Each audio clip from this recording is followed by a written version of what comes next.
And my apologies now because I am fighting a head cold, so I hope I will make it through this homily.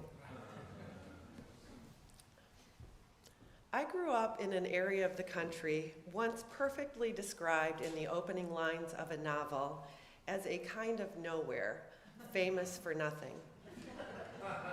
Why do I tell you this? Because if you combine this kind of nowhere, famous for nothing, with the fact that this southeastern corner of the state of South Dakota has colder winters on average than Alaska, and its cornfields in summer contribute to a heat and humidity that rivals the tropics, you begin to understand why, to outsiders, this might not seem like a particularly appealing place to live.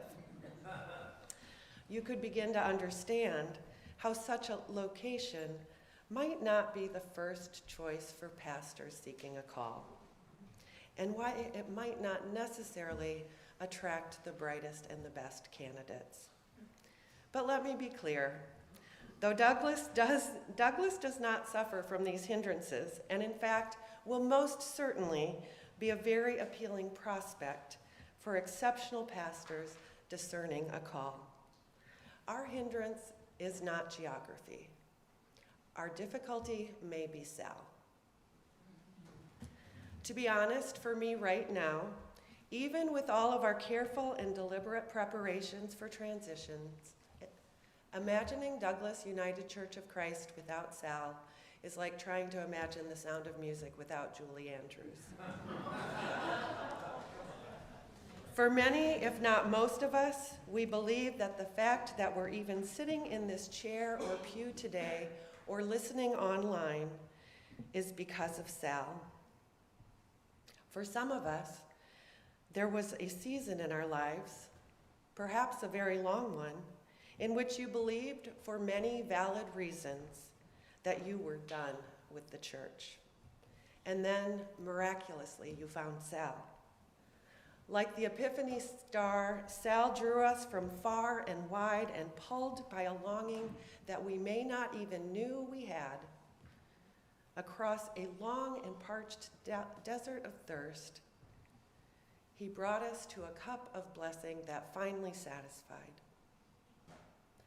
But like all religious language and stories, symbols and metaphors point to and participate in an idea, but they are not the thing itself.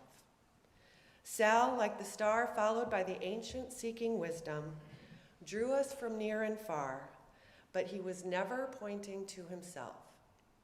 He was always pointing to this sacred space. He was always pointing us to ourselves and to one another. Which brings me back to South Dakota. While generally competent and kind in all of the important ways you'd hope a pastor might be, I did not have the good fortune of growing up listening to overly compelling, thought-provoking, or creative preaching. The kind of preaching we've had the good fortune to have from Sal. And as I remember it, any lack of true oratorical giftedness on the part of these preachers seemed not at all to affect their insistence on overly lengthy sermons, as if simply droning on longer might somehow prove their point. So you might understand why, when the next in a series of underwhelming preachers promised to possibly be worse than the last, I begged my parents to please let us go to a different church. And I remember their response very clearly. They said to me, "Beth, the church is not its pastor. The church is the people." You were drawn to a light and then looked around to discover that maybe you weren't the only one. Maybe there were others who felt as alienated in the world or by the church as you did. Maybe there were other skeptical dreamers who, like you, needed to feel welcomed, accepted, and loved, no matter who you were or where you were on life's journey. Maybe your broken spirit was just too exhausted by the effort required to carve a space out on your own, a faith all on your own. And here was the promise of a company of other orphaned believers.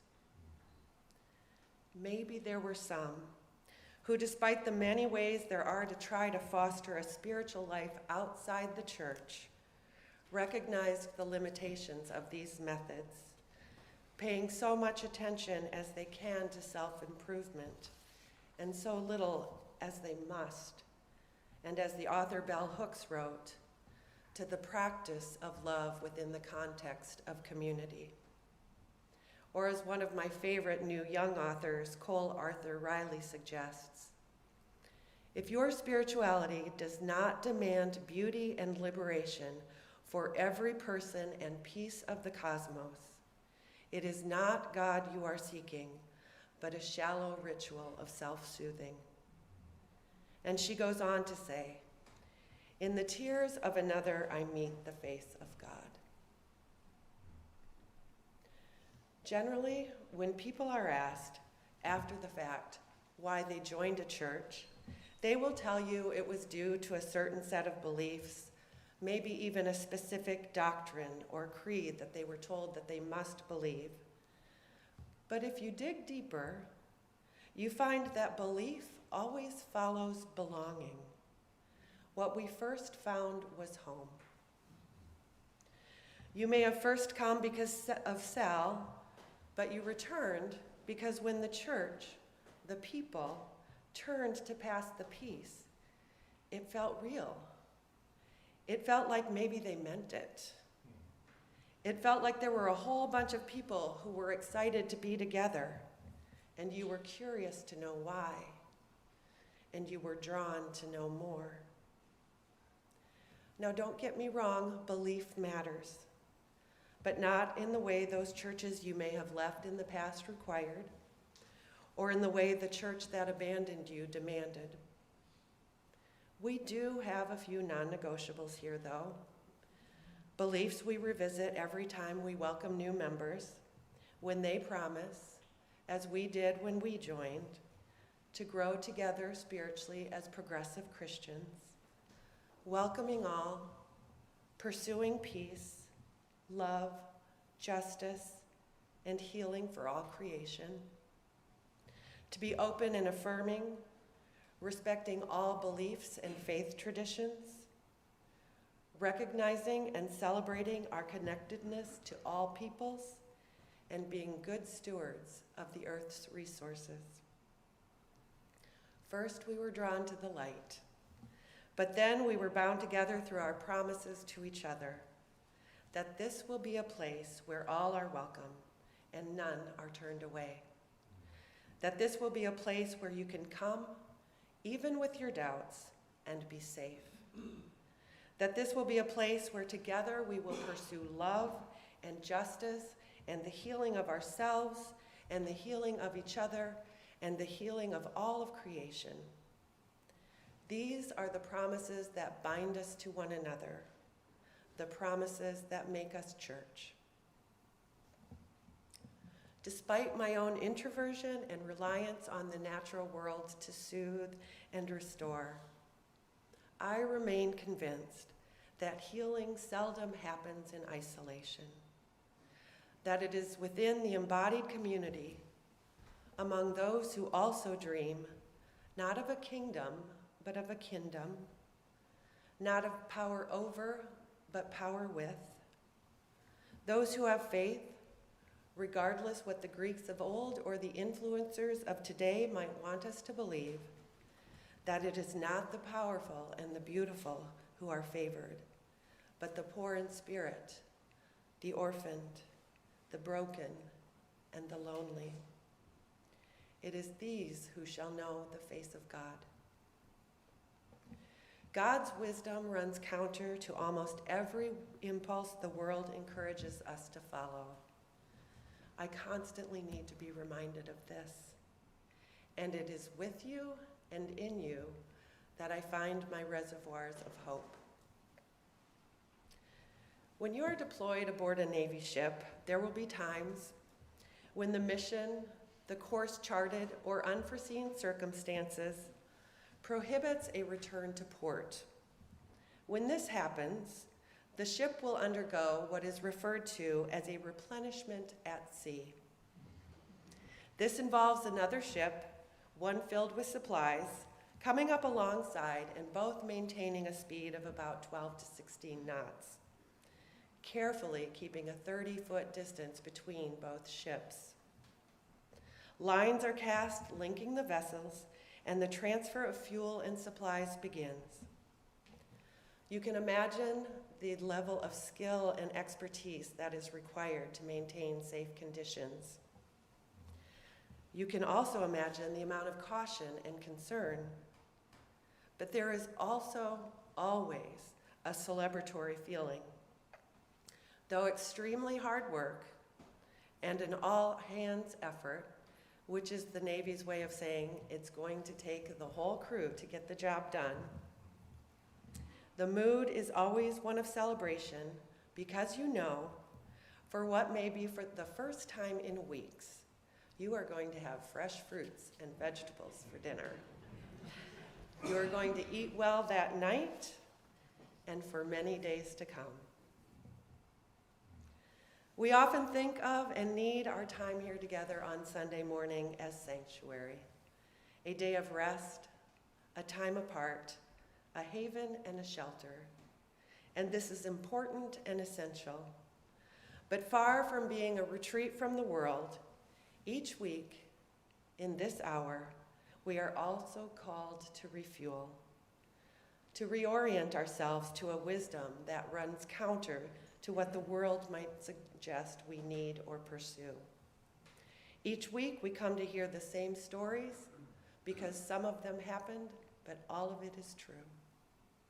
Each week we come to put down and reinforce neural pathways that orient us towards hope, to be reminded of our own goodness, and to remember that we are not alone.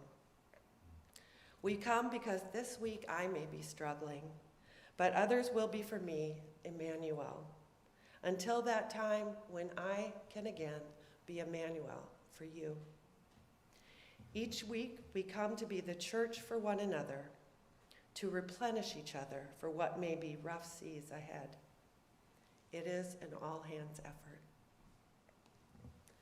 The church is not its pastor. The church is the people. I needed to learn this as a teenager, but you know this already.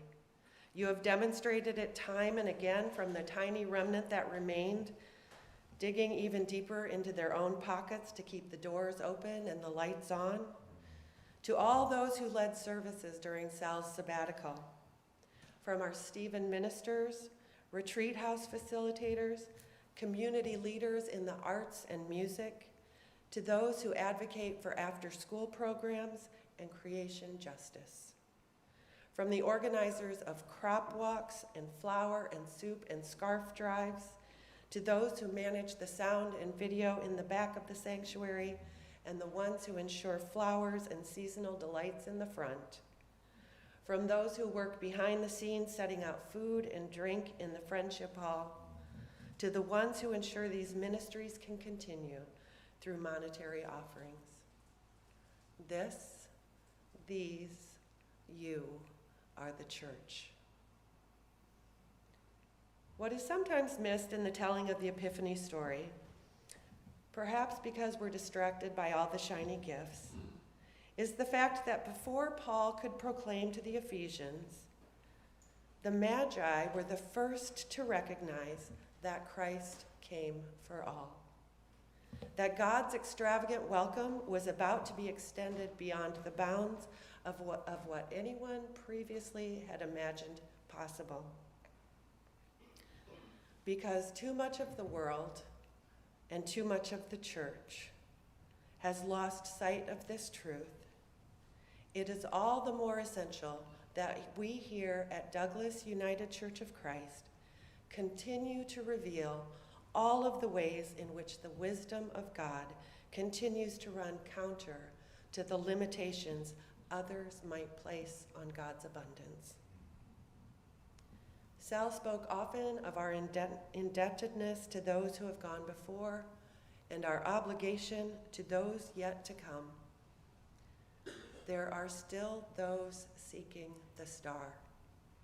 And Sal has prepared us well to continue to be a light shining in darkness. In a few moments, after once again trusting one another to share our joys and concerns, we will share communion. And this week, in a slight departure from our normal manner, we will read together, as a community, as the church, the words of institution. We will prepare a table for one another, where everyone is welcome. A table where hope and despair may sit face to face. A table capable of addressing our wants and attending to our wounds. A table at which to be healed, replenished, and blessed. May it be so. Amen.